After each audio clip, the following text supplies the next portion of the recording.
ومن أظلم ممن افترى على الله الكذب وهو يدعى إلى الإسلام والله لا يهدي القوم الظالمين يريدون ليطفئوا نور الله والله متم نوره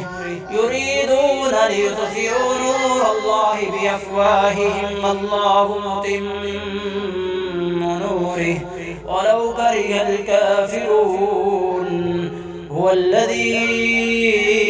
أرسل رسوله بالهدى ودين الحق ليظهره على الدين كله ولو كره المشركون يا أيها الذين آمنوا هل أدلكم على تجارة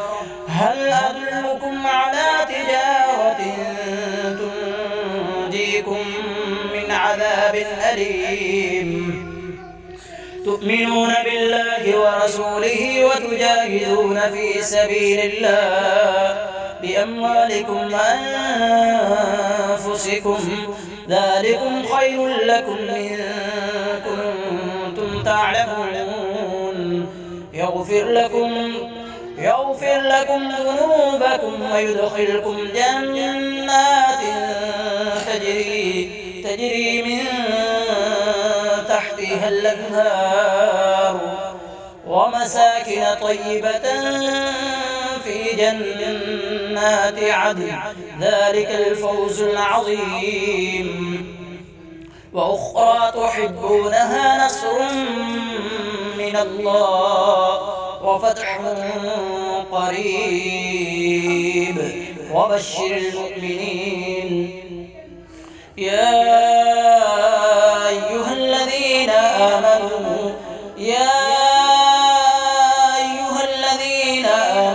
كونوا أنصار الله كما قال عيسى بن مريم للحواريين من أنصاري إلى الله قال الحواريون نحن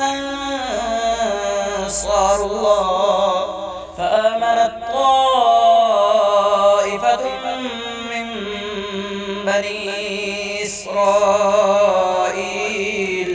وكفرت طائفة فأيدنا الذين آمنوا على عدوهم فأصبحوا ظاهرين